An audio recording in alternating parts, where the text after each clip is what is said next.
आम सजीव महोदय आरभ्य।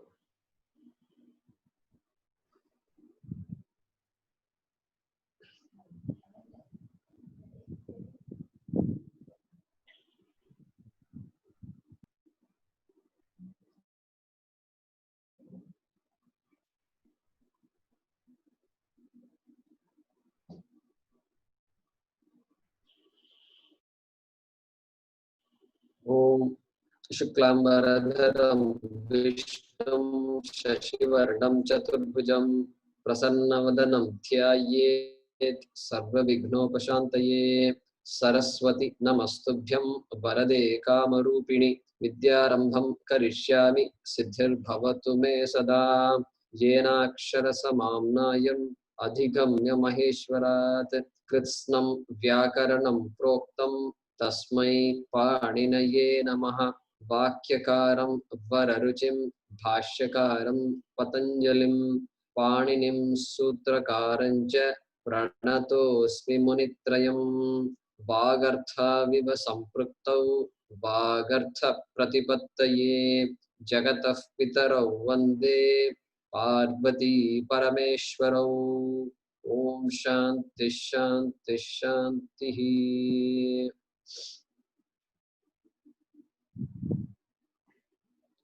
आई उण ऋलक ए ओंग आई औच हय वरट लण न्यमंगणनम झभई घडदश जबगडदश खफ छ ठ थ च ट तौ कपै शशसर हल इति माहेश्वराणि सूत्राणि।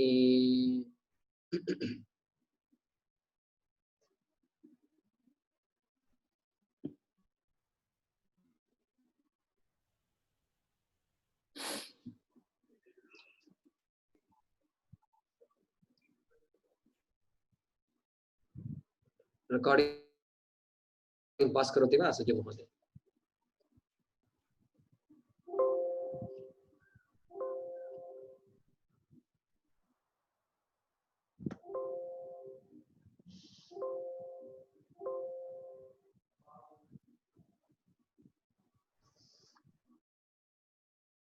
अस्तु, अद्य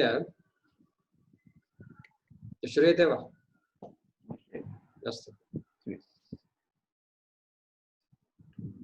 शारदा भगिनी किंचित कैमरा एवं करोतु सम्यक्। कैमरा यन्त्रम् अस्तु। अद्य विधिलिङ्ग् लकारस्य पुनः परिशीलयामः इति मनसि संकल्पः आसीत्। एकवारं पठामः, पाठान् अभ्यासान् अपि।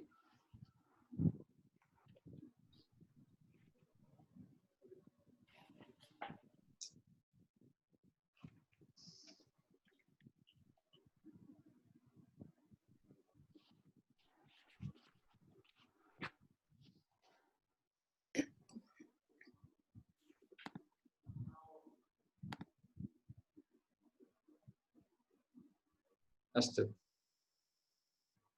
विधिलिङ्ग् लकारे विधिलिङ्ग् लकारः इति तस्य लकारस्य उपयोगः संभावनार्थे भवति इति पूर्वं वयं पठितवन्तः। संभावनार्थे in the sense of possibility.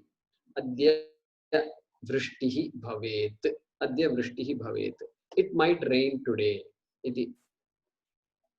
इति अस्माभिः पठितं संभावनार्थे। अनन्तरम् आज्ञार्थे, विधि अर्थे, विधि कमांड, कमांड। सो छात्राः, छात्रः गृहकार्यं, छात्रेण गृहकार्यं कर्तव्यं, छात्रेण गृहकार्यं कर्तव्यं, निश्चयेन कर्तव्यं। तत्र संभावना नास्ति। maybe the student should do homework. Master, atra Bharatadeshe especially सर्वेषु विद्यालयेषु सर्वे छात्राः सर्वैः छात्रैः गृहकार्याणि कर्तव्यानि एव। अतः तत्र विधि अस्ति, विधि इति आदेशः, आज्ञा। अतः तत्र छात्रेण गृहकार्यं कर्तव्यं, छात्रः गृहकार्यं कुर्यात्, छात्रः गृहकार्यं कुर्यात्, छात्रैः गृहकार्याणि कुर्युः इति तत्र विधि लिङ्लकारस्य उपयोगः भवति।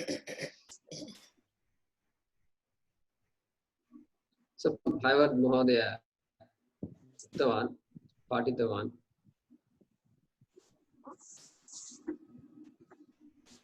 संभावनार्थे सः गच्छेत्, मित्राणि मित्रम् आगच्छेत्, guests might come today, अतिथयः अद्य मम गृहम् आगच्छेयुः इत्यादि।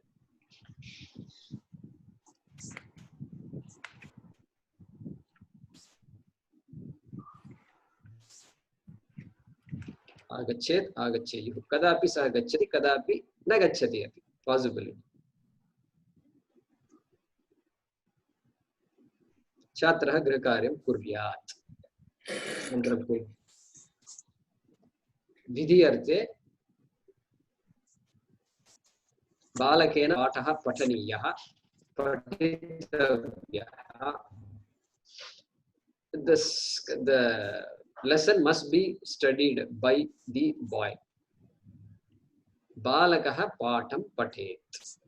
The boy must study the lesson. बालकेन पाठः पठ्येत, कर्मणि प्रयोगः, पठ्येत। लिङ् लकारः, विधिलिङ्।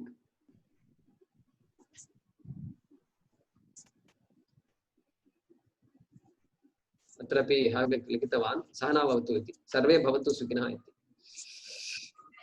भवन्तु इति लोट् अस्ति, अत्र मा कश्चित् दुःखभाग् भवेत् इति प्रार्थना। प्रार्थना अपि अन्यः अर्थः अस्ति विधिलिङ् लकारस्य। संभावना इति एकः अर्थः, अनन्तरं विधि इति एकः अर्थः, प्रार्थना इति तृतीयः अर्थः अपि अस्ति विधिलिङ् लकारस्य।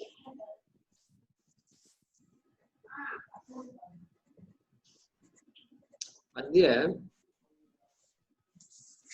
पुनः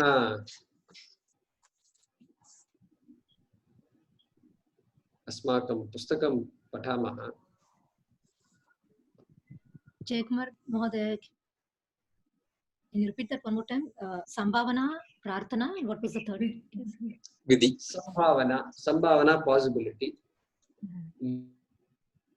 Vidhi, command.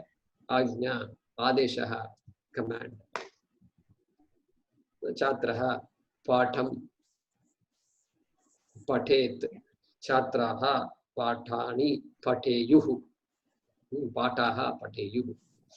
Pathan, Pateyuhu. Second, Vidhi, command. Third, Prarthana. Prarthana, request. Ataha, this Vidhiling appears because there are different meanings, and so it's important for us to know the proper usage of Vidhiling.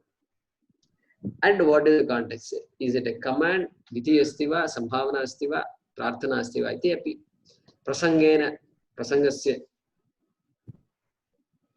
prasangadvara janimaha, based on context. Avagatam va? Avagatam.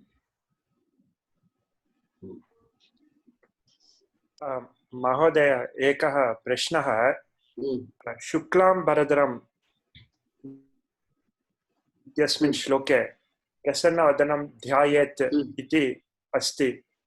हा सः शब्दः अपि विधिलिङ्ग् लकारे एव ध्यायेत् ध्यायेत्। तत्र वयं ध्यायेत् तत्र विधिः अस्ति वा? वामवरदनं विष्णुं शशिवर्णं चतुर्भुजं प्रसन्नवदनं ध्यायेत् सर्वविघ्न उपशान्तये। ध्यायेत्। So तत्र कर्तरिप्रयोगः एव। तत्र विधि विधि एव। ध्यायेत् विधि एव। किन्तु कः ध्यायेत्? यः ध्यायेत् कः ध्यायेत्?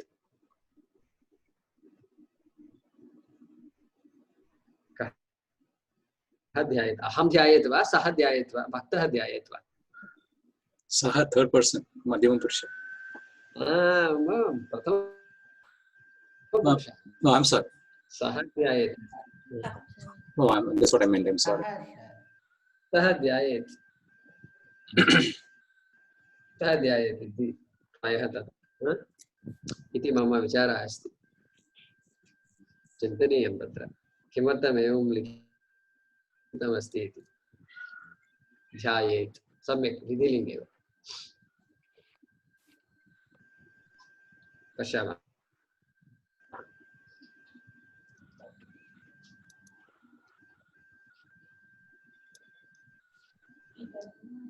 अस्तु मम चित्रं दृश्यते वा? दृश्यते। अस्तु आत्मनेपदिरूपाणि भाग्य पठतु। विधिलिङ्ग्। विधिलिङ्ग् भवेत् भवेतां भवेयुः भवेः भवेतं भवेत भवेयं भवेव भवेम। पठ् धातुः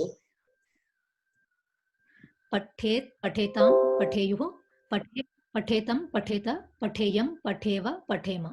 पठेम। हयवर्ध महोदय लिख् धातु लिखेत् लिखेतां लिखेयुः लिखेः लिखेतं लिखेत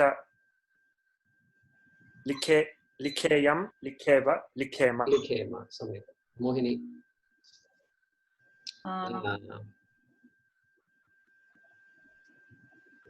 वद धातु वद वदेत् वदेतां वदेयुः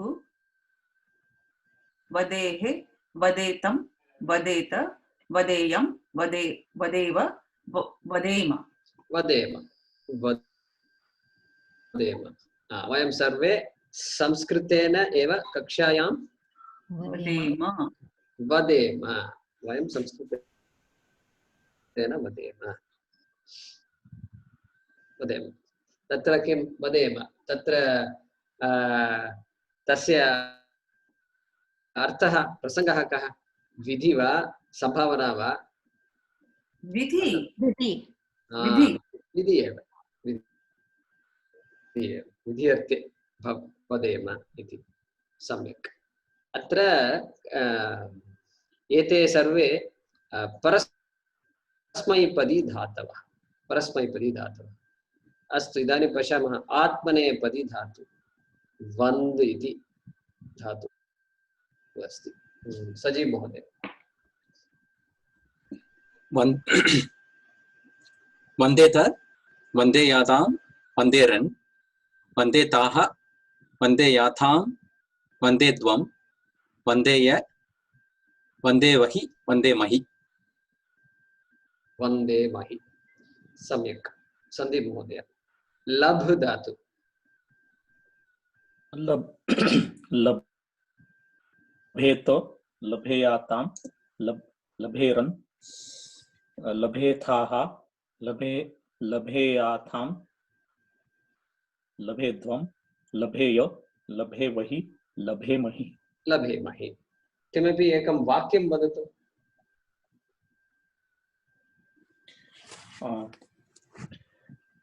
अत्र अत्र लभेत विधिलिङ्ग अस्मिन् विधिलिङ्ग अस्मिन् आपणे वस्त्राणि लभेरन् वा? आपणे कः के वदेरन् के लभेरन् अस्मिन् आपणे वस्त्राणि लभेरन् वा इति ग्राहकः स्वामीं पृच्छति, आपणस्य स्वामीं पृच्छति। तत्र वस्त्राणि लभेरन्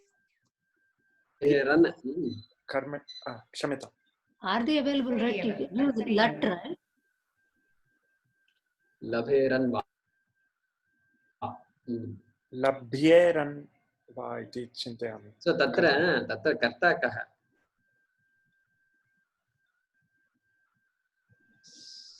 तत्र कर्ता ग्राहकः कर्ता इति ग्राहकः पुरुषः कर्ता अस्ति। पृच्छति।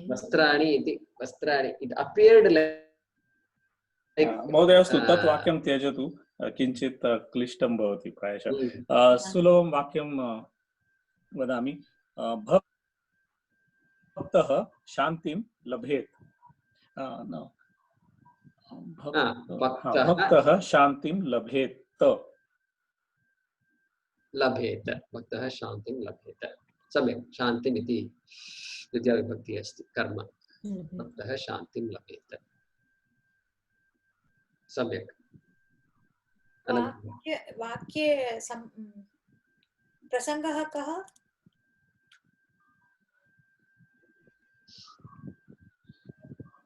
भावना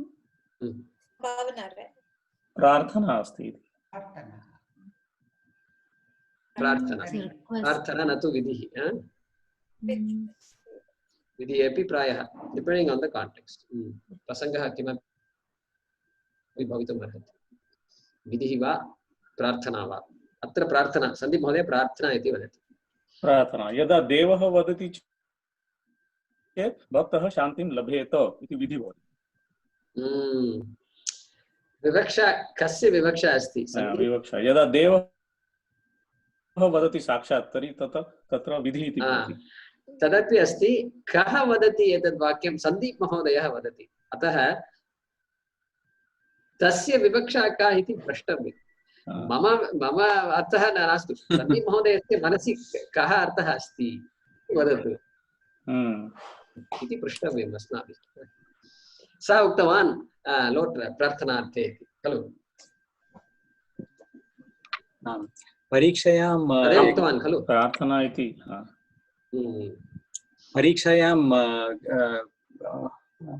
परीक्षायाम् एक्सामिनर् किम् आलोचयति इति कथं this context प्रसङ्गः किम् इति कः? How can we find out what he is thinking in his mind? Examiner. हस्तम् उपरि प्रसारयतु, अनन्तरं पृच्छतु भवतः मनसि किमस्ति इति, भवतः विवक्षा का इति पृच्छतु। सम्यक्। अतः तत्र वन्द् धातु, अनन्तरं शारदा भगिनी प्रार्थय प्रार्थय प्रार्थय प्रार्थयत प्रार्थयात् पश्यतु प्रार्थयेत प्रार्थयेयाथां प्रार्थयेरन् प्रार्थयेथाः प्रार्थयेयाथां प्रार्थयेध्वं प्रार्थयेय प्रार्थयेमहि प्रार्थयेमहि। सम्यक् सम्यक्। वाक्यं प्रार्थये इत्युक्ते बन्धते किमपि प्रार्थये, pray, ask, worship. भक्ताः भक्ताः देवान् प्रार्थयेरन्. भक्ताः देवान् प्रार्थयेरन्. भक्ताः धन्वन्तरी देवं कोरोना विषाणुतः वयं मुक्ताः भवेम इति प्रार्थयेरन्. सम्यक् अस्ति वा? सदा कर्तरिप्रयोगे कर्तरि एव सर्वं कर्तरि एव सर्वे सर्वं कर्तरि एव. भक्ताः भक्ताः लता भक्ताः लता छात्राः भक्तरूपैः धन्वन्तरी देवं कोरोना विषाणुतः वयं मुक्ताः भवेम. भवेम खलु अत्र भवेम भवेम भवेम इति प्रार्थयेरन्.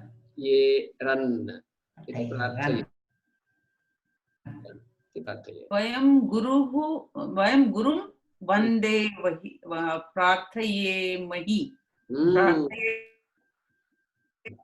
वयं गुरुं प्रार्थयेमहि. प्रार्थयेमहि. वयं कक्षाम् आरभामहे. तत्तु अत्र लट् अस्ति. महे आरभामहे. सम्यक्. विधि विधि. अस्तु अग्रे गच्छामः.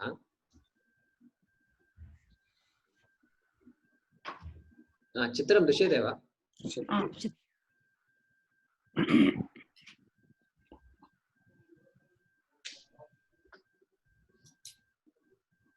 अस्तु अग्रे सुनीता.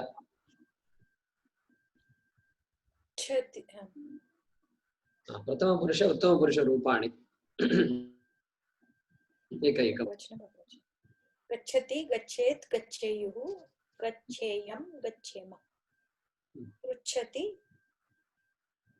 पृच्छेत् प्रथमपुरुष एकवचन. पृच्छेयुः बहुवचन प्रथमपुरुष. पृच्छेयम् उत्तमपुरुष एकवचन. पृच्छेम उत्तमपुरुष बहुवचन. द्विवचनेन सह वदतु अपि. पृच्छेत् पृच्छेत् पृच्छेतां. पृच्छेत् पृच्छेतां वा पृच्छेयातां वा. That is पृच्छेतां. परस्मैपदी. पृच्छेतां. पृच्छेतां. साधु एव. पृच्छेतां पृच्छेयुः. पृच्छेयुः. उत्तमपुरुषे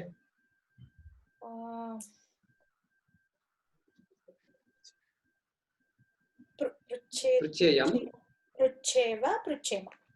पृच्छेव पृच्छेम. सम्यक्. वेङ्कटरामन् महोदय. नयति नयेत् नयेयुः. नयेत् नयेतां नयेयुः. नयेत् नयेतां नयेयुः. नयेयं नयेम. नयेम. सम्यक्. भाग्य. नमति नमेत् नमेतां नमेयुः प्रथमपुरुष. उत्तमपुरुष नमेयं नमेव नमेम. सम्यक्. वदति वदेत् वदेतां वदेयुः वदेयं वदेव वदेम. मोहिनी. खादति खादेत् खादेतां खादेयुः खादेयं खादेव खादेम सम्यक् सजीव सम्यक् इच्छति इच्छेत् इच्छेताम् इच्छेयुः इच्छेयम् इच्छेव इच्छेम सम्यक् स्मरति स्मरेत् स्मरेतां स्मरेयुः स्मरेयं स्मरेव स्मरेम स्मरेम सम्यक्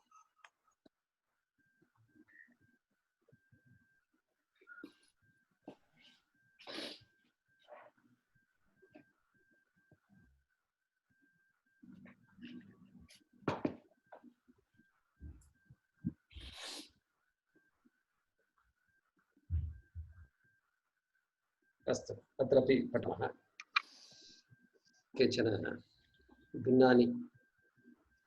भिन्नाः धातवः शारदा भगिनी गृह्णीयात् गृह्णीयातां गृह्णीयुः गृह्णीयाः गृह्णीयातं गृह्णीयात गृह्णीयां गृह्णीयाव गृह्णीयाम गृह्णीयाम सम्यक् लट् लकारे किं रूपाणि कानि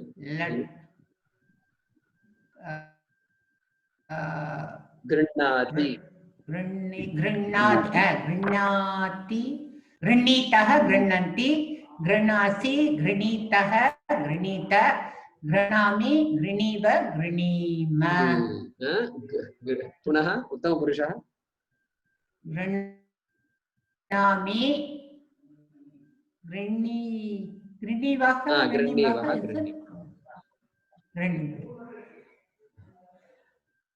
सम्यक् वेङ्कटरामन् महोदय शक् धातु शक्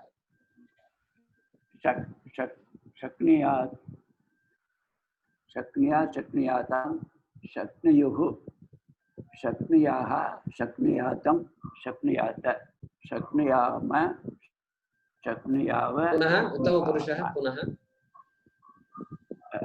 शक्नुयाम उत्तमपुरुषः शक्नुयां शक्नुयां शक्नुयां शक्नुयाव शक्नुयाम लट् लकारे शक्नुया शक्नोमि शक्नुयात् शक्नोति शक्नुतः शक्नुवन्ति शक्नुयाः शक्नोषि शक्नुयात् शक्नुयातः शक्नुयात शक्नोषि शक्नुतः शक्नोषि शक्नुयातः शक्नुयात लट् लकारे खलु लट् एव खलु शक्नुयातः किल शक्नुयातः शक्नुयात शक्नुयातः शक्नोति शक्नुतः शक्नुवन्ति शक्नुवन्ति शक्नोषि शक्नुयातः शक्नुतः लट् एव सर्वरूपाणि एव शक्नोमि शक्नुवः शक्नोमि शक्नुवः शक्नुवः शक्नुमः सम्यक् सम्यक्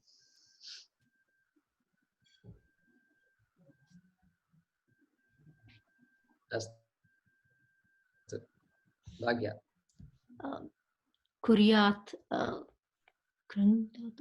कुर्यात् कुर्यातां कुर्युः कुर्याः कुर्यातं कुर्यात कुर्यां कुर्याव कुर्याम अत्र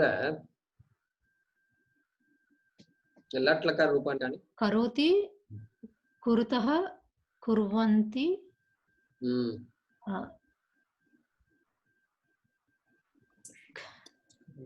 करोषि कुरुतः कुरुत करोमि कुर्वः कुर्मः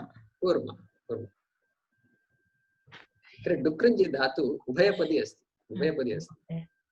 That's the one Krinh sutra, like he says in Bhajagovindam. Yeah. Nahi rakshati Dukring Karane. Is that the same? तस्य विशेषः अर्थः अस्ति, पश्यामः अनन्तरं. तत्र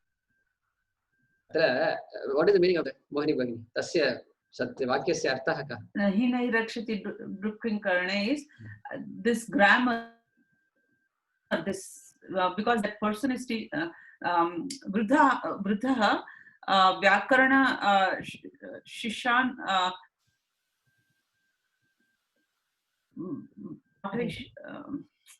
पाठयति, यत् कारणेन आदिशङ्कराचार्यः इति वदति व्याकरण भवान् न रक्षति परन्तु भजगोविन्दम् इति वदतु मोक्षः प्राप्नोति प्रायः. न हि रक्षति, हिंदी नहीं वा, न हि रक्षति, न रक्षति. That's why I changed to न रक्षति. न हि रक्षति, तदपि साधु, तदपि साधु.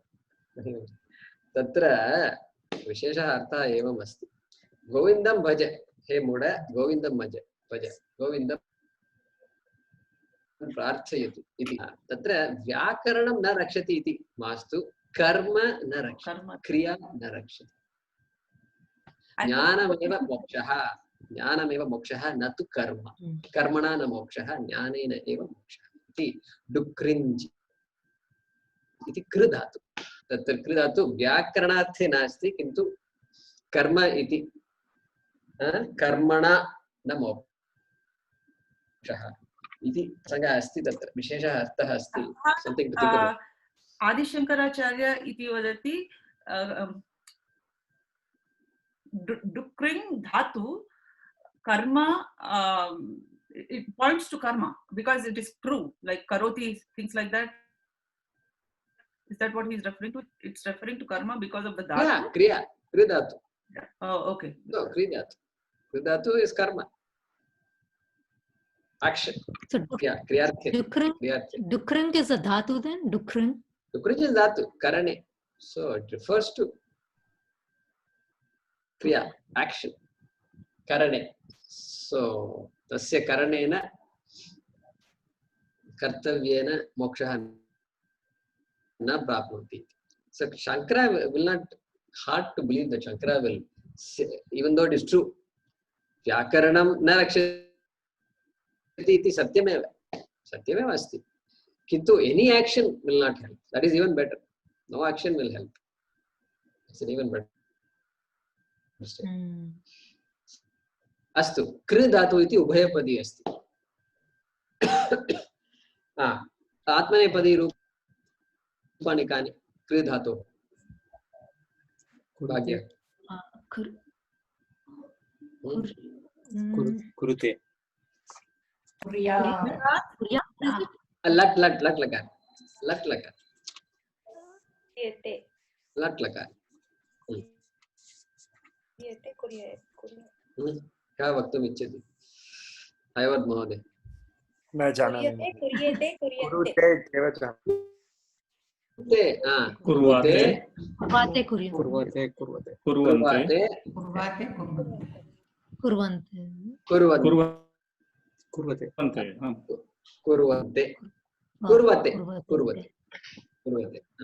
अनन्तरं कुरुष्व, कुरुष्व मास्तु, कुरुषे, कुरुषेव, कुरुषे, कुर्वाथे, कुरुद्वे, कुरुद्वे, सम्यक्, कुरुद्वे. उत्तमपुरुषः करवाणि, कुर्वे, लोट्, करवाणि लोट्, करवाणि लोट्, कुर्वे, कुर्वे, कुर्वे, कुर्वहे, कुर्वावहे, कुर्वामहे, कुर्वहे, कुर्महे, कुर्वहे, कुर्महे.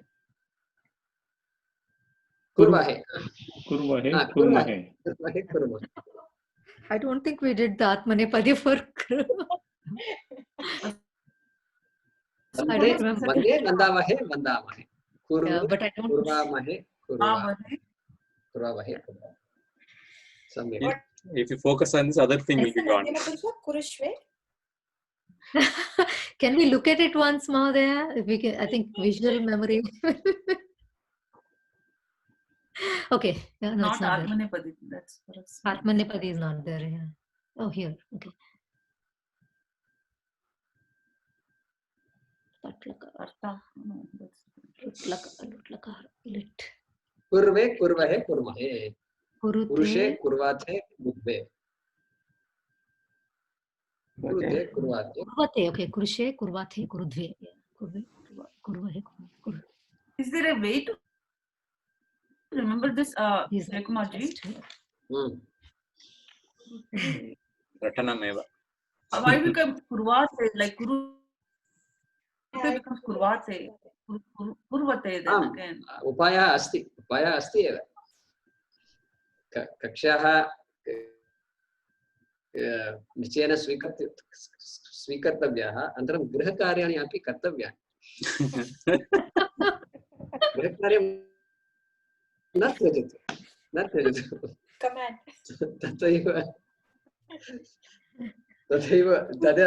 तदेव उपायः One more time, Jaykumarji, please. Yeah. अस्तु अवगतं वा कुरुते कुर्वाते कुर्वते कुरुषे कुर्वाथे कुरुद्वे कुर्वे कुर्वहे कुर्महे लट् लोट् लोट् मास्तु इदानीं लिङ्ग् लोट् अपि द्रष्टुं शक्नुमः करोतु कुरुतां कुर्वन्तु कुरु कुरुतां कुरुतं कुरुत करवाणि करवाव करवाम परस्मैपदिरूपाणि अनन्तरं कुर्वातां कुर्वतां कुरुष्व वन्दस्व कुरुष्व कुर्वातां कुरुध्वं कुर्वातां कुरुध्वं वन्दध्वं करवै करवामहे करवामहे करवै करवावहै करवामहे सह वीर्यं करवावहै तत् सह वीर्यं करवावहै तेजस्वी नावधीतमस्तु मा विद्विषावहै किं तत् सहनावतु सहनावतु किं तत् सह नौ अवतु नौ अवतु सह नौ अवतु सह कर्ता कर्ता कः कर्ता कः वयं देवः सः सः ईश्वरः अवतु सः ईश्वरः अवतु ईश्वरः रक्षतु अवतु ईश्वरः कस्मान् रक्षतु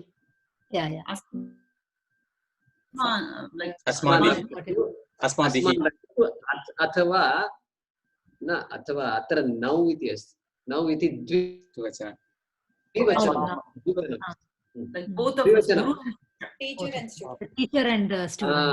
द्विवचनं नौ इत्युक्ते किम् अहम् आवां वयं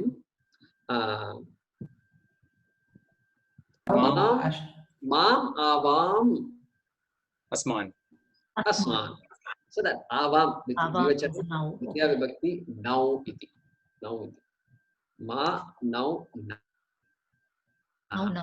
सः सः ह अत्र किं सन्धि अस्ति वा सः ह सन्धि अस्ति सः एव अस्ति हकारः न तु विसर्गः नास्ति विसर्गलोपः एव लोपसन्धि सः सः ह सः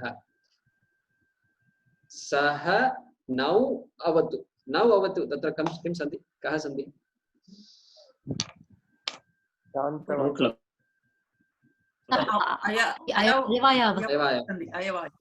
यान्तादेश वान्तादेश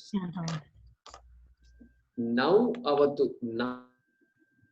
नावतु सः नावतु सः सः ह नौ भुनक्तु सः नौ भुनक्तु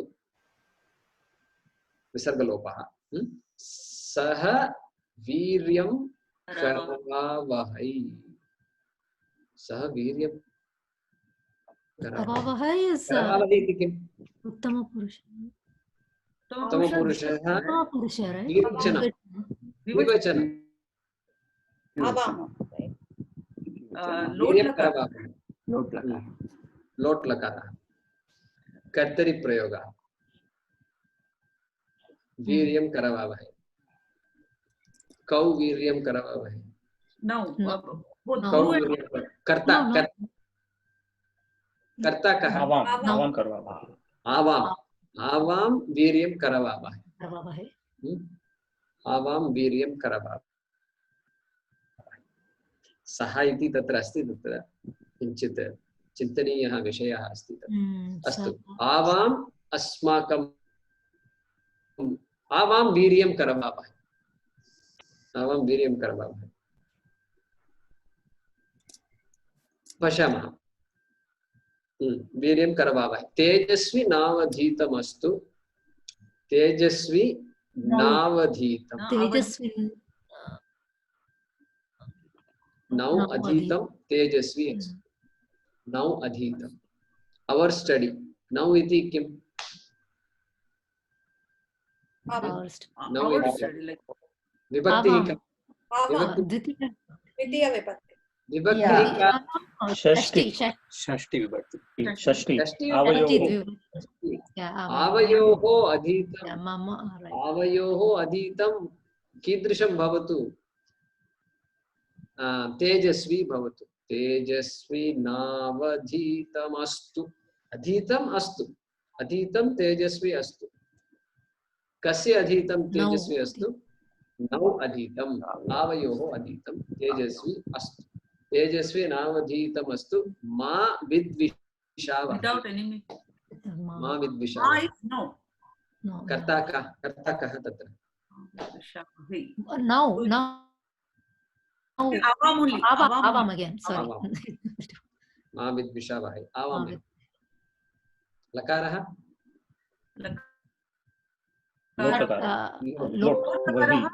उत्तमपुरुष द्विवचनं लोट् लकारः उत्तमपुरुषः द्विवचनं कर्तरि प्रयोगः कर्तरि पदं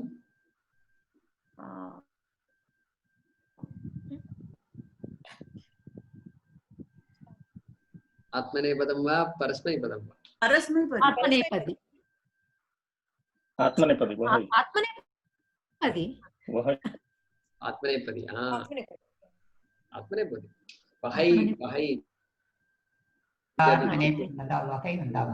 सो अत्र करवावहै पश्यतु तत्र डुक्रिञ् इति अस्ति उभयपदी अस्ति परस्मैपदी रूपाणि कानि तत्र मा विद्विषावहै so it has to be करवावहै सह वीर्यं करवावहै तस्य परस्मैपदी रूपं किम् कुर्मः लोट् लोट् कुर्वो करवाणि करवाव करवाम करवाव करवाणि करवावो करवाणि करवाव करवाव सम्यक् पश्यतु करवाणि करवाव करवाम करवावहै सम्यक् अस्तु विधिलिङ्ग् कुर्यात् कुर्यातां कुर्युः कुर्याः कुर्यातं कुर्यात् कुर्यां कुर्याव कुर्याम आत्मनेपदी रूपाणि अपि सन्ति कुर्वीत कुर्वीयातां कुर्वीरन् कुर्वीथाः कुर्वीयाथां कुर्वीध्वं कुर्वीय कुर्वीमहि कुर्वीमहि अस्तु परीक्षामध्ये ये सर्वं पृच्छति वा परीक्षां त्यजतु भगिनी, परीक्षां त्यजतु, संस्कृतं पठामः वयं मिलित्वा। जयतु संस्कृतं, जयतु जयतु संस्कृतम्। वदतु संस्कृतम्।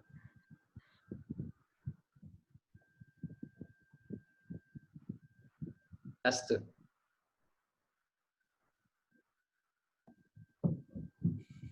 एदम् अभ्यासं कुर्मः।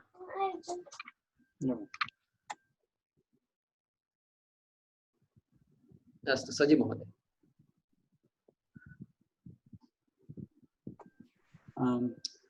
अधोलिखितानि वाक्यानि सम्भावनारूपेण परिवर्त्य लिखित। मम मित्रम् आगच्छति।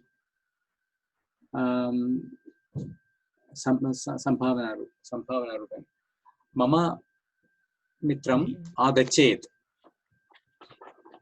आगच्छेत्, आगच्छेत्, सम्यक्। परस्मैपदीरूपं खलु? आम्, परस्मैपदीरूपम् आगच्छेत्। गम् आगम् इति परस्मैपदी। सन्दीप महोदय। सः पत्रं लिखति, सः पत्रं लिखेत्। सः पत्रं लिखेत्। अतिथयः प्रश्नान् पृच्छन्ति। अतिथयः प्रश्नान् पृच्छेयुः। पृच्छेयुः, सम्यक्। सुनीता। आवां त्वाम् आह्वयावः। वां त्वाम् आह्वयेयौ। आह्वेव, आह्वयेव। आह्वयेव, सम्यक्। आवां त्वाम् आह्वयेव। आह्वयेव।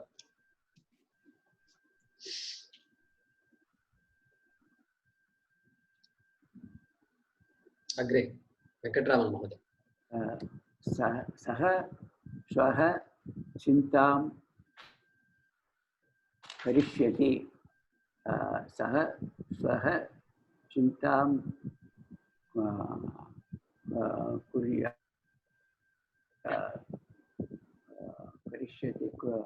करिष्यति। कुर्यात्, कुर्यात् एव। कुर्यात्, सम्भावना। कुर्यात्, कुर्यात्।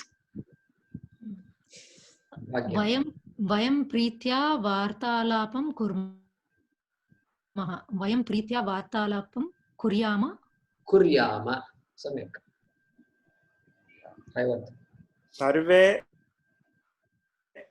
सर्वे आगन्तुं न शक्नुवन्ति। सर्वे आगन्तुं न शक्नुयुः।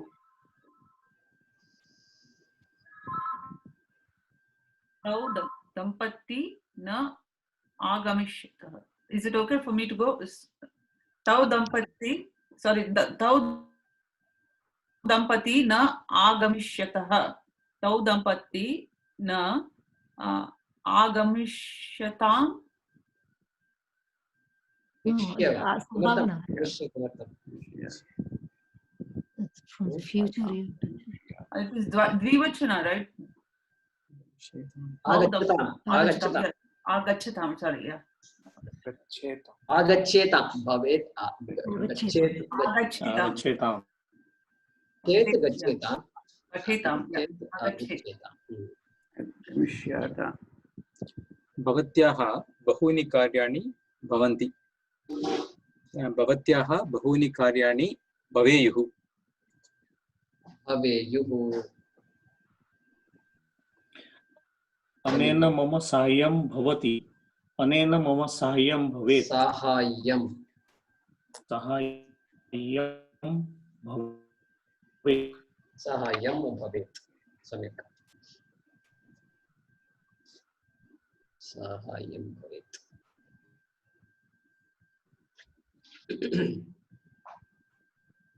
दशमात्र।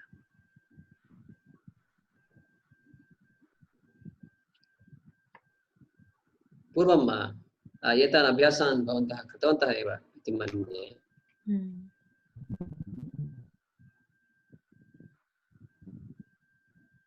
अस्तु, एकां कथां पठामः। एतत् कृतवन्तः वा रैवत् महोदय? न कथां न पठितवन्तः न अस्तु अस्तु शारदा भगिनी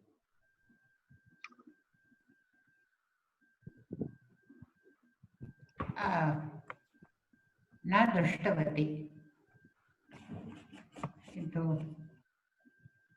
न दृश्यते वा न दृश्यते चित्रमपि न दृश्यते वा अक्षराणि न दृश्यते ओ टाइटल दृश्यते टाइटल अपि टाइटल दृश्यति पठतु दृश्यते धीरमाता Vidula I'm not able to see. So I'm able to see only the picture of that lady. I'm not seeing down. I just. Yeah, but on top of that there is a title, no? Upari asti khalo atra. Dhīramātā Vidula. Asti. Dhīramātā Vidula. Pashi. Padatu.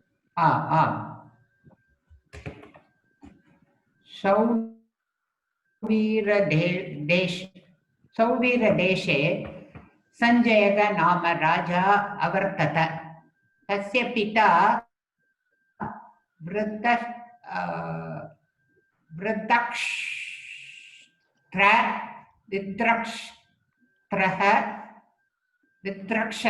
विद्रक्षत्रः माता च विदुला कदाचित् संजयस्य एकनिमिषम् सौवीरदेशे संजयः नाम राजा अवर्तत इति विवरणं किम् अवर्तत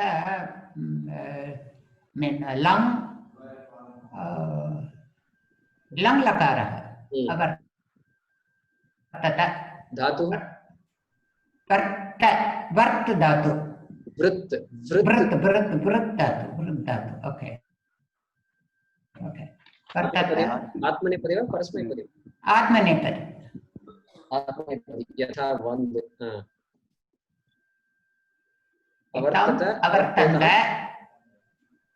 अवर्तताः अवर्तेताम् अवर्तध्वम् अवर्ते अवर्तावहि अवर्तामहि सम्यक् तस्य पिता वृद्धक्षत्रः माता च विदुला कदाचित् संजयस्य विदुला इति किम् Vidula is a name is it तस्य नाम माता च विदुला नाम वा न जानामि अहं विदुला इति वृद्धा वा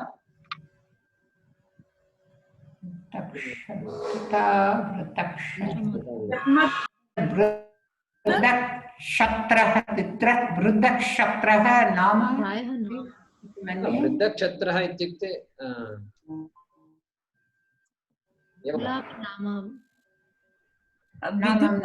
stepmother va Vidula Vimata is stepmother. नामधेयम् अस्ति वा प्रायः नामधेयं better to keep it as नामधेयं कदाचित् संजयस्य समीपराज्यस्थेन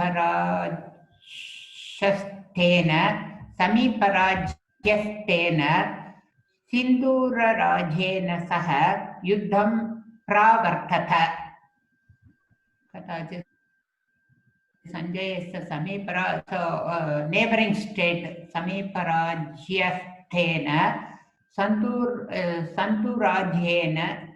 राजेन सह युद्धं सिन्धुराजेन सह युद्धं प्रावर्तते there came a war with the neighboring state सिन्धुराजेन there came a war प्रावर्तत नवानि रूपाणि कानि लङ्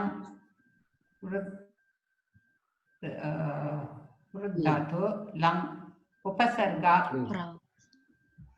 प्रा उपसर्ग नवानि रूपाणि कानि प्रावर्तत प्रावर्तेतां प्रावर्तन्त प्रावर्तताः प्रावर्तेत्थां प्रावर्ध्वं प्रावर्धध्वं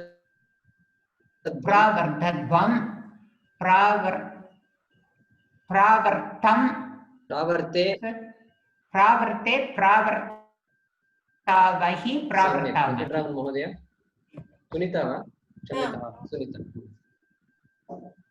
यद्यपि सञ्जयः वृषम् अयुध्यत तथापि तस्य सैन्यं पराजयम् अलभत. आङ्ग्लभाषायां यद्यपि सञ्जयः I don't know what is Brusham. Brusham Fierce maybe. Fear. Even though. Yeah, A lot. Yadyapi A is lot. Vrusham is a lot. A lot, right? Fierce. वृषं वादिनः दक्षिणामूर्तिस्तोत्रम्. So continuously lot. Okay. Brusham means lot. Fought a lot. Sanjaya fought a lot. Therefore, tasya sainyam parajayam alabhata. So they. न श्रूयते. Can you hear me now? Okay. It's a little louder. Yeah, could be louder. I put it in maximum volume. सम्यक् वदतु.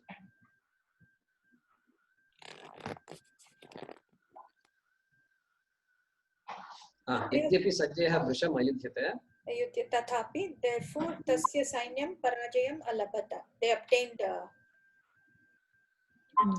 even though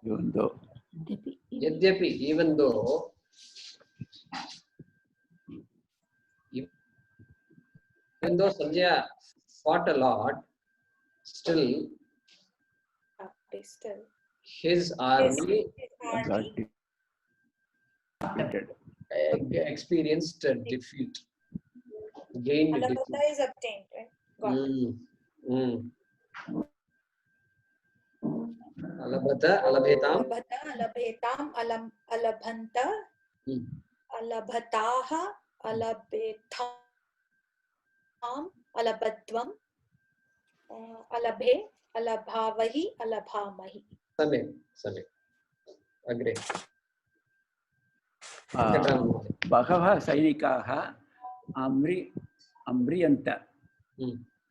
बहवः सैनिकाः अम्रियन्त.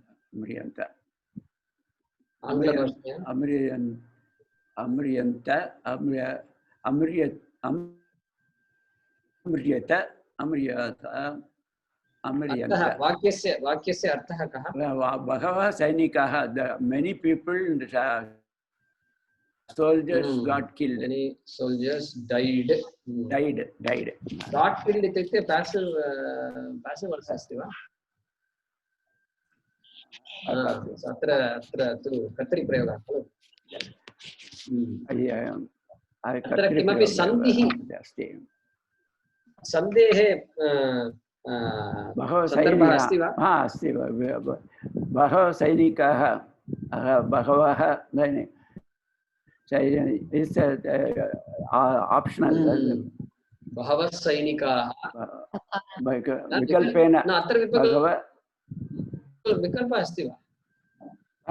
सैनिक यस् सकारादेशः अस्ति. बहवः सैनिकाः अम्रियन्त. अत्र विकल्पः नास्ति इति मन्ये. अम्रिय सैनिकाः अत्र इदे शिव सैनिको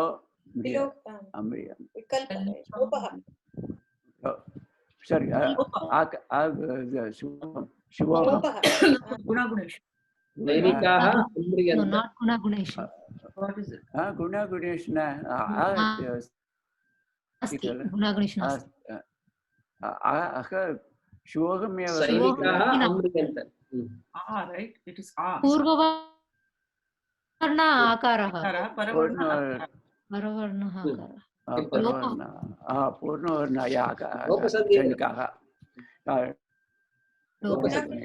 सैनिका अम्रियन्त सैनिकाः सैनिका अम्रियन्त गुण सैनिकाः गुणेषु गुणागुणेषु not guna It is. Followed by is, I think, Gunagunesh only. गुणागुणेषु Alaka सर्वे agacchati. all the way यदि विसर्गस्य yeah, the whole thing, right? Yeah. आकारः विसर्गस्य परवर्णः स्वरः वा वृद्धिव्यञ्जनं वा Kopi, whichever. तदा गुणागुणेषु सन्ति विसर्गलोपः अनन्तरं तत्र किं तत् बहवः सैनिकाः तत्र का सन्धिः सकारादेश बहवः आकारः सकारादेशः तत्र सकारादेशः विकल्पेन भवति वा नित्यं सकार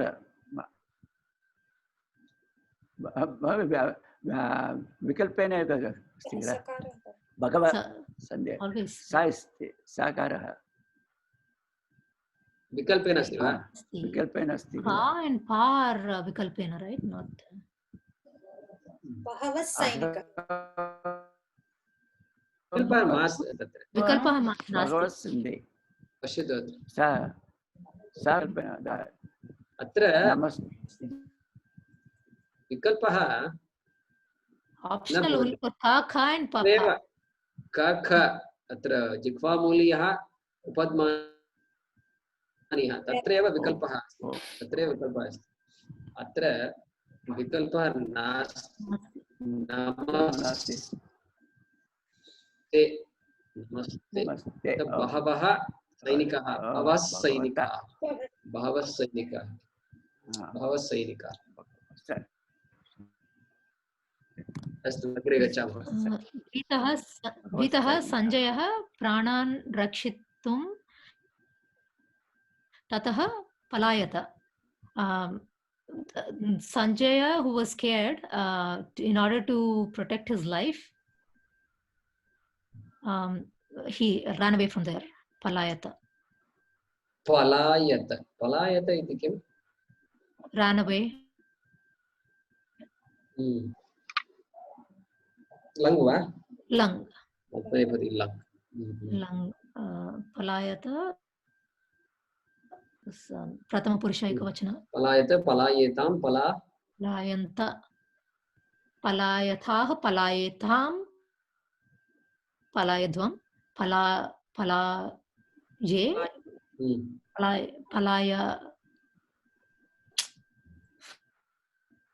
पलाय वहि पलायामहि पलायामहि पलायामहि पलायामहि. अग्रे ऐवत् महोदय राजभवनम् आगतः सः अन्तःपुरं प्राप्य निरुत्साहतया अशेत. निरुत्साहः अशेत यथा अत्र दर्शितमस्ति.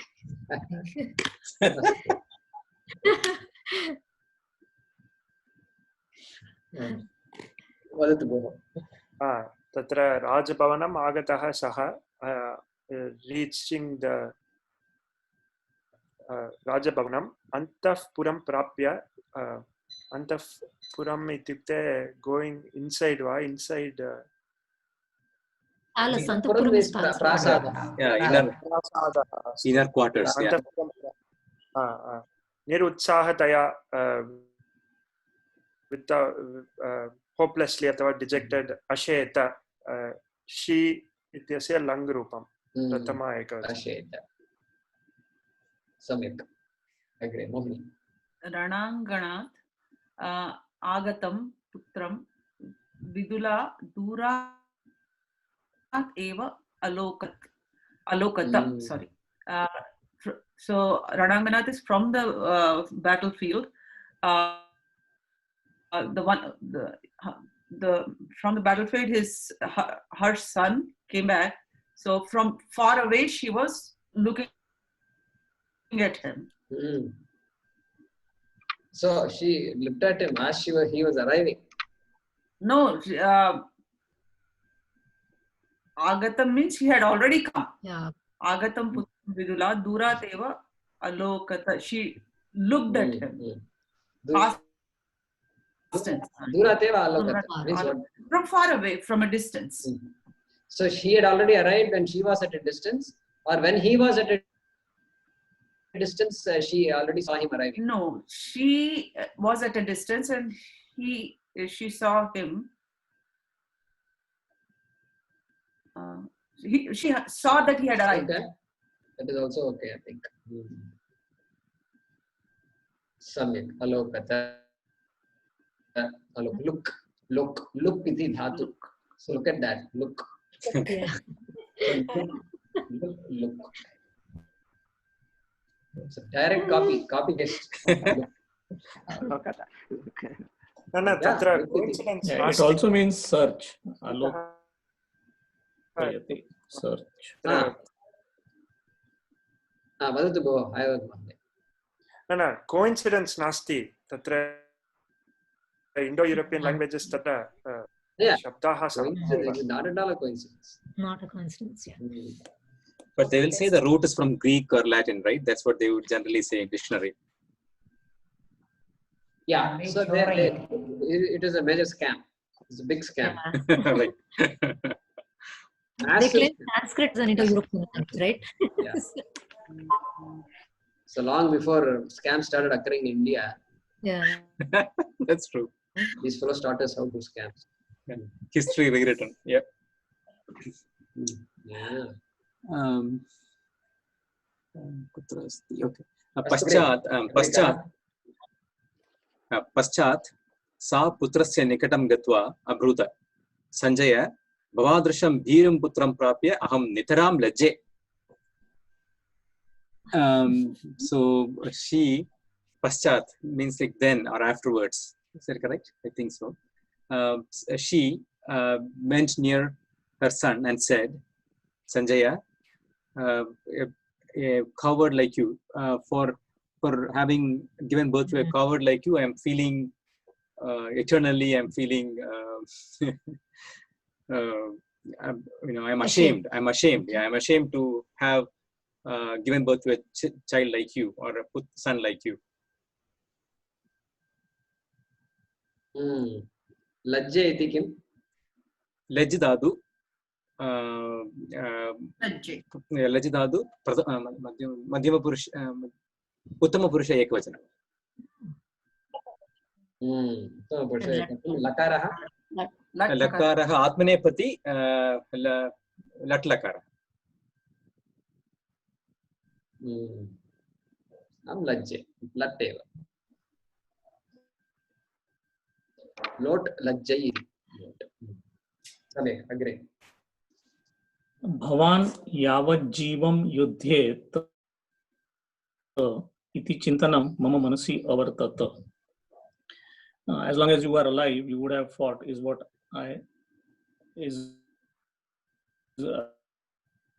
was a thought which was in my mind, is what Vidula said.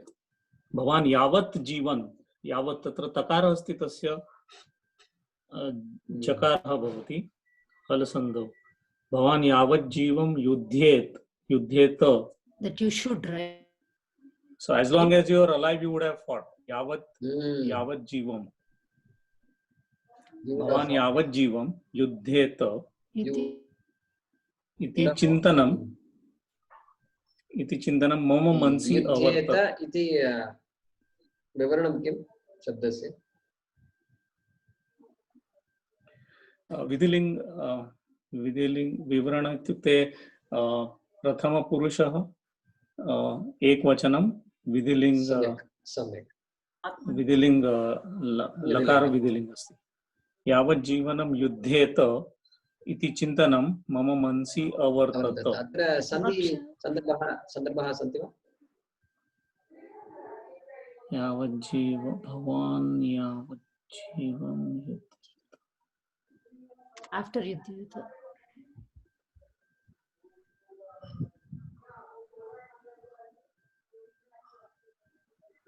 युध्येत इति युध्येत इति हाँ अकारात् परम इकार अस्ति अतः एकार युध्येतेति युध्येतेति चिन्तनं मम मनसि अवर्तत अत्रापि इकारात् परम अकारः अस्ति अतः तत्र यणसन्धि भवति तर्हि मनस्य वर्तत सम्यक् शारदा भगिनी परं भवान् भीरुः इव पलायितः so you returned with fear so returned you ran you came running fear? With fear Viru timid like a coward timid, yes like coward you have returned Sunita bhai putra tvam veera kshatriya kule ajayatha son you veera kshatriya kule strong kshatriya you are in born ajayatha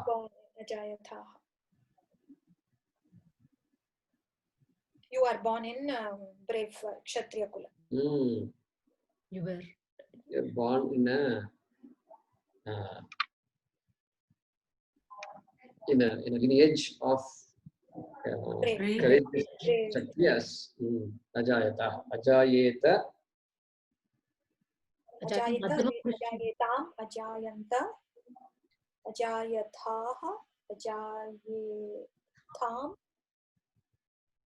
ajayadvam yeah ajayadvam that's correct right no ajayata ajayedvam ajayadvam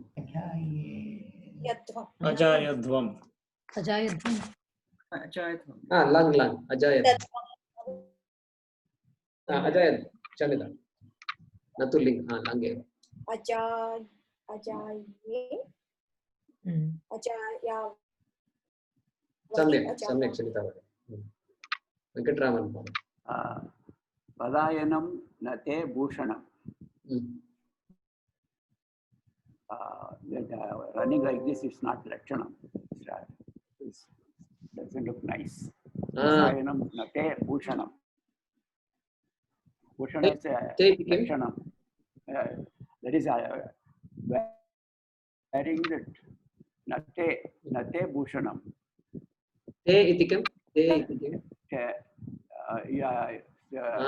your atah not tava bhushanam tava nate tava bhushanam bhushanam सम्यक् भाग्यवती अतः इदानीम् एव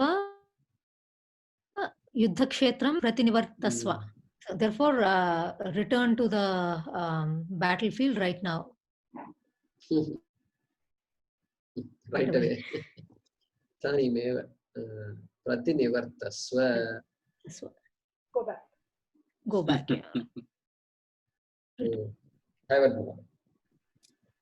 मुहूर्तं ज्वरितं श्रेयः न तु धूमायितं चिरम् इति वाक्यं स्मर अतः कः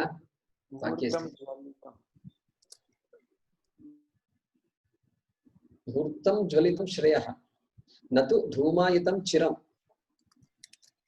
इत्युक्ते मुहूर्तम् इत्युक्ते शार्ट् टैम् 40 मिनिट्स् अस्ति अष्टचत्वारिंशत् निमेषानि किन्तु अत्र मुहूर्तं ज्वलितं let the lamp glow for a short time burn brightly for a short time not for a long time giving out smoke wow burning slightly giving out smoke very nice muhurtam jvalitam shreyah न तु धूमा इति वाक्यं स्मर look at that वीरमाता पराक्रमेण युद्धस्व पराक्रमेण युद्धस्व मोहिनी तदा संजयः अम्ब शत्रुसैन्यम् अस्माकं सैन्यस्य अपेक्षया बृहत् शक्तियुक्तं च अस्ति So at that time, then Sanjaya says, "Oh mother, the enemy army of the enemy compared to our army is like, what would you say? It's, they have so Powerful, much, it's more like, powerful, big. they're more powerful and more numbers too. Brat Shakti Uttam Asti. It is very powerful. This is the statement he makes. Sandeep. अतः Sajeev. अतः एवं वयं पराजयामहि. So therefore, that's why we were defeated. We were defeated. We were defeated, va? How to say this? Yeah. Kartri prayoga va? Karmani prayoga va? We lost, right? We lost. It's active voice, right? Oh, active voice. Oh, okay, active voice. Yeah, that's why we lost. That's why we lost. Uttama. Sandeep Mohoday. अग्रे बृहतः सैन्यस्य संग्रहं कृत्वा विजयं लप्स्ये. अग्रे बृहतः सैन्यस्य संग्रहं कृत्वा विजयं लप्स्ये. सो अग्रे भविष्यकाले अहं बृहत् सैन्यं संगृह्य इति कार्यं कृत्वा विजयं प्राप्स्ये इति सः वदति. विजयं लप्से इति लुट्लकारः लभते लभ धातु लप्स्यते लप्स्येते लप्स्यन्ते तथा लप्स्ये लप्स्यावहे लप्स्यामः. सम्यक्. अग्रे बृहतः सैन्यस्य संग्रहं कृत्वा विजयं लप्स्ये. After collecting, yes. अद्य यदि तत्र गच्छेयं तर्हि अवश्यम् एव म्रियेय इति अवदत्. If we go now, we will die. We will surely die. इति अवदत्. He told. Surely die. Sunita. Vidula पुत्रस्य वचनं निराकुरुत. Vidula निराकुरुत is Rejected. Vidula rejected son's words. निराकुरुत इति आत्मनेपदी रूपं. लङ् लकारः खलु.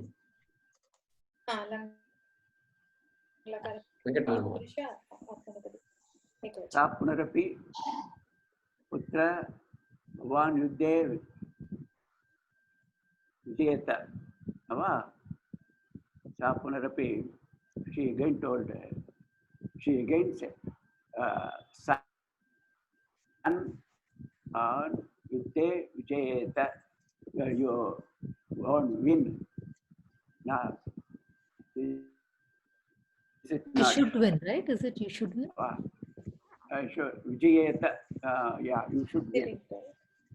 Vijayeta Nava, you should win. Is it not? You will definitely win. Is it not? Vijayeta, yeah, will you not win? Is it not? So Sambhavanarte, but so Vidhi. So it's Vidhi, right? Not some. Yeah, it could be Vidhi also. Vidhi api bhavitum arhati tatra. Definitely. किन्तु अत्र पश्यतु विधि चिन्तां मा करोतु अपि अस्ति. अतः you will definitely win. You will definitely win. Sambhavanarte इति Sambhavana, but then there is certainty. So it's a certainty that you will win. अस्तु अग्रे भाग्य युद्धक्षेत्रं गच्छतु राजानं भवन्तं पलायितुं दृष्ट्वा सैनिकाः किं कुर्वीरन् what will the kurviran is what did the kurviran is Vidiling, right? What would the soldiers do having seen the king run away? Seeing the running away king. The running away king. Yeah. What will they do? Soldiers do. तत्र भवन्तं पलायितं तत्र द्वितीया विभक्ति एकवचनम् अस्ति राजानं भवन्तं राजानं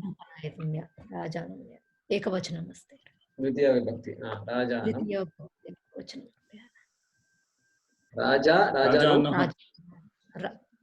राजानं राजानौ राज्ञः तथा अस्ति राजानं राज्ञः राजानं वदतु तदेव महोदय राजा राजानौ राजानः राजानं राजानौ राज्ञः राज्ञे राज्ञा राजभ्यां तथा भवति सर्वं तृतीया विभक्ति किं राज्ञा राजभ्यां राजभिः राज्ञे राजभ्यां राजभ्यः राज्ञः राजभ्यां राजभ्यः राज्ञः राज्ञोः राज्ञां राज्ञी राजनी राज्ञोः राजसु हे राजन हे राजन हे राजन हे राजन हे राजन हे राजन हे राजानो हे राजानो सम्यक् सप्तमी विभक्ति राजनी वा तत्र रूपद्वयम् अस्ति राज्ञी राजनी द्वयोपि साधु द्वौ अपि साधु खलु राज्ञी राजनी राज्ञी राजनी सम्यक् How do you have this in your brain, Sandeep Mahodaya? सरलम् अस्ति महोदय It's not saralam. संस्कृतं सरलम् अस्ति अस्तु शारदा भगिनी मम क्रमः no I think Hayworth महोदय ते किं कर्तव्यता मूढाः जायेरन् they will what will they do? They will become or they might become not knowing what to do. किं कर्तव्यता मूढाः विमूढाः. Wow. Correct. They will be seized by the thought of confused. They will be confused. Samyak Mohini. Not my what to do. अतः भवान् आदौ विकीर्णस्य सैन्यस्य एकत्रीकरणं कुर्वीत. Therefore, you आदौ is like now. विकीर्णस्य. What is विकीर्णस्य? Spread इति चिन्तयामि. Split up. Scattered. Yeah, scattered sainya. Scattered. So Fragmented. whatever you can even like pick up from here and there, I guess. विकीर्णस्य सैन्यस्य एकत्रीकरणं कुर्वीत. So gather whatever little bit you have, gather all of them together. Sajeev Mahodaya. सिन्धु राज्यस्य सैन्ये विद्यमानान् दोषान् लोपान् च जानीयात्. So and then you look for apparent doshas or deficiencies in the Sindhu Raja's Sainya. Yeah, you try to understand or to try to study the doshas of Sindhu Rajas. But try to janiyat tasya prasangah kah vidilinggasya. Janiyata ityukte You must. Oh, okay. You must. Vidhyarte. सम्यक् सन्दीप. तस्य शत्रवः राजनः ये सन्ति तान् अपि आह्वयेत्. ये सिन्धुराजस्य ये शत्रवः सन्ति तान् राज्ञः अपि आह्वयेत्. So all those kings who are enemies of Sindhuraj, invite them or make a combination with all of them. तस्य शत्रवः राजनः ये सन्ति तान् अपि आह्वयेत्. सम्यक् सम्यक्. तदनन्तरं तेन सह युध्येत्. To gather them and fight with them along with them. Fight with their enemy along with their. Sunita. भवान् अवश्यं विजयेत इति तं प्रोत्साहितवती. You will definitely win. Definitely win. इति प्रोत्साहितवती. She encouraged, saying so. तेन सञ्जयः जागरितः मातुः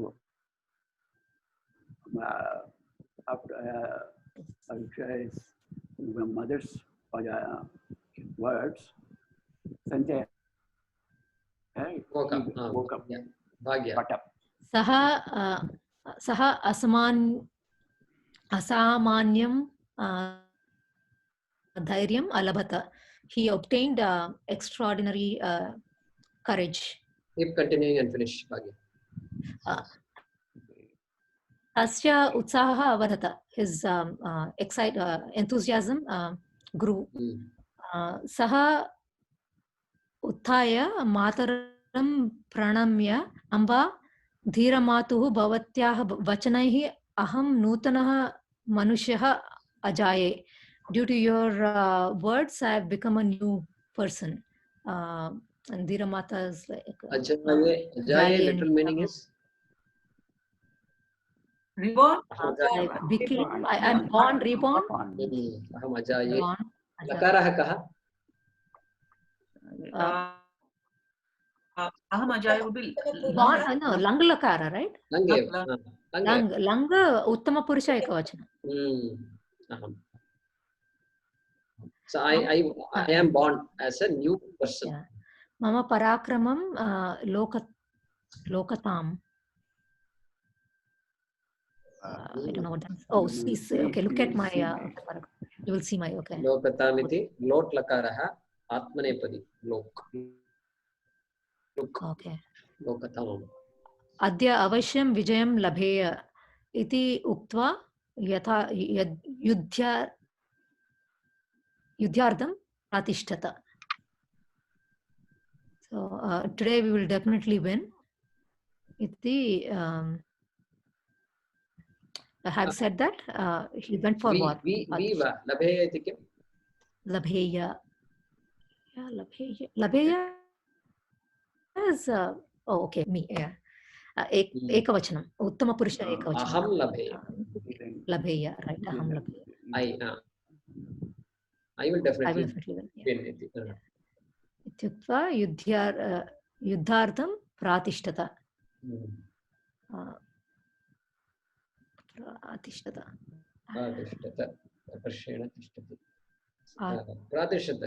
Got ready to. Stood up.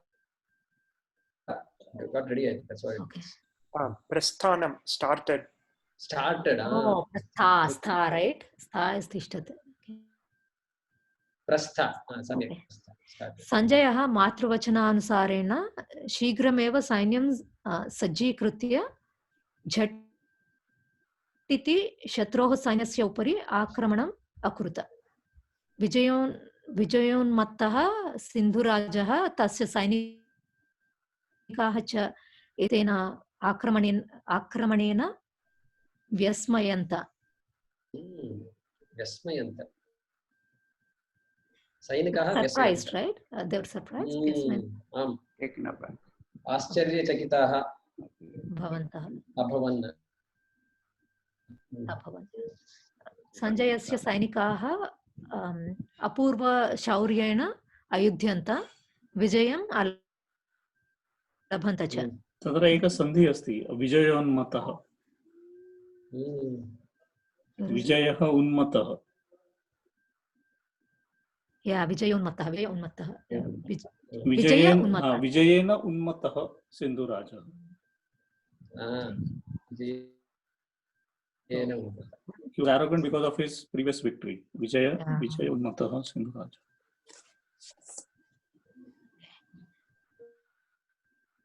विजयम् अलभन्त च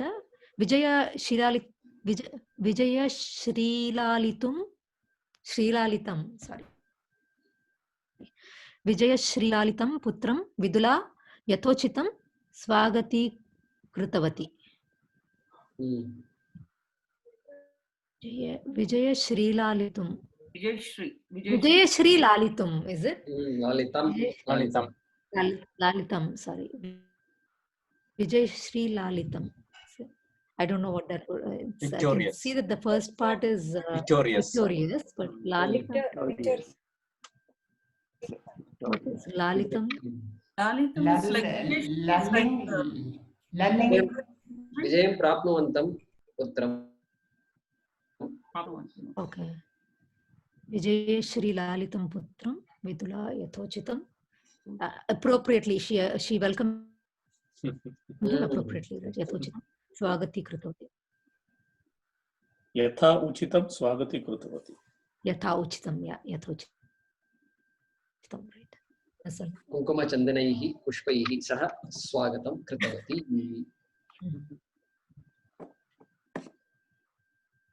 सम्यक्. प्रश्नाः सन्ति वा?